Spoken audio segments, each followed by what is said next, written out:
as a neighbor of India and a country where the media is undergoing extreme repression, it would be important to hear from a representative of independent Myanmar media, of course, operating in exile. And Swe Win is a great exemplar of such independent journalism that still is trying to cover what is happening in Myanmar under very difficult circumstances. So over to you, Swe Win. Thank you very much, Siddhartha. Yeah. So I'm very pleased. I'm very honored to be invited for this occasion to give a small talk. Yeah. So just a few hours before this conference started, one of our journalists in Myanmar was sentenced to 20 years in jail. He was working underground, and he was just covering the devastating cyclone in the western part of Myanmar, near to India. Actually, he was arrested and then charged with so many kind of laws. Actually, sedition, telecommunication laws, defamation, all these things. But without any hearing, he was tried just for a few minutes in a military tribunal, and then handed out 20 years of prison sentence. That's the situation facing the media in Myanmar.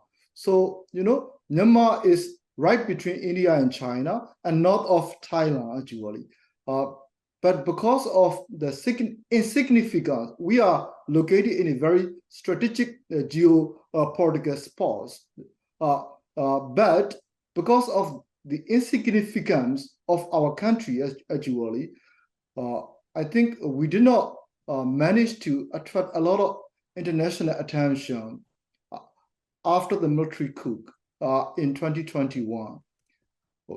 I am 45 years old. This is the worst situation we have ever witnessed in our lifetime. What I want to say is we have daily area bombardments.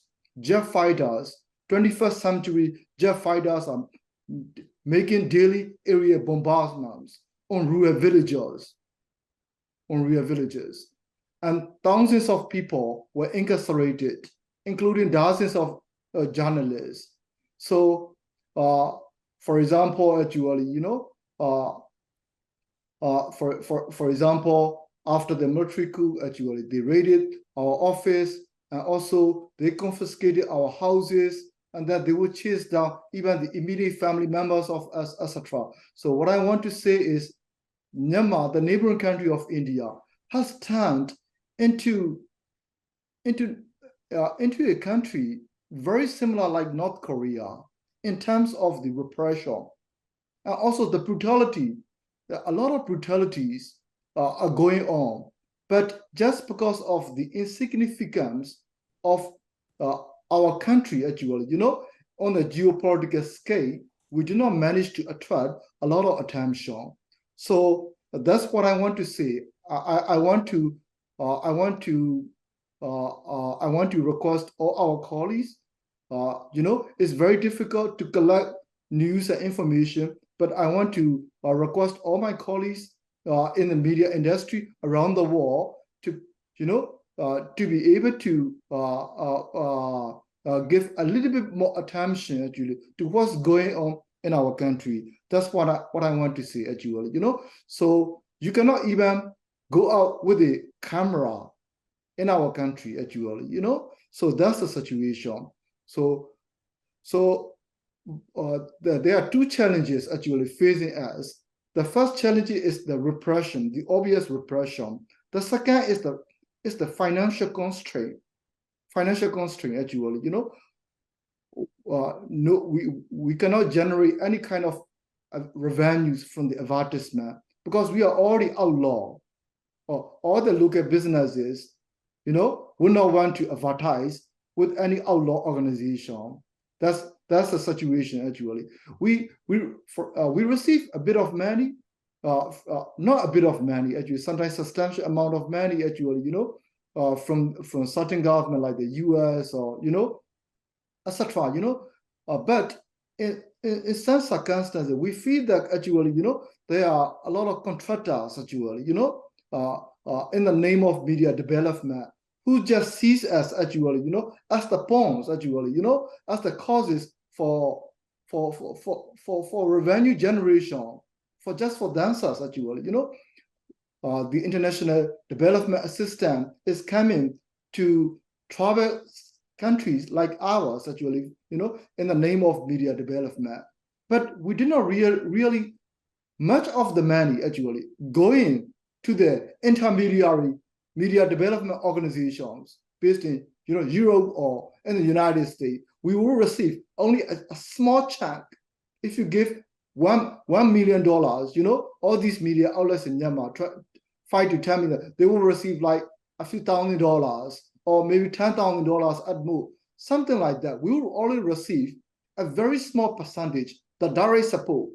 These media organizations, they don't need to do anything. They will just write contract. They will ask us to report, this monitoring or that monitor. They don't need to do anything, but they will give us impression that they also, working full-time actually, but taking much of the money actually, international development assistance, etc. So we are really in a very tough financial situation. We cannot make any sort of business. We cannot get any proper actually, any proper support actually, from the international development, etc. actually. But I feel really grateful to the United States actually. The US is the biggest country consistently supporting the media outlet actually. So that's where we are. And then another thing I want to talk about is any authoritarian state, they have their own media strategy. They will hire lobby groups in the US or, in Europe or etc. But now actually, in our country, what the military is doing, the military has been reaching out. They have formed their own, press council, just fake press council actually. Using this vehicle, they will reach out to the Indian press council. They will reach out to the Japanese council. And then in most cases, they will reach out to the former chairman or the acting chairman of the press council and do the propaganda information. A lot of propaganda information. That's what happened actually, 2 months ago actually.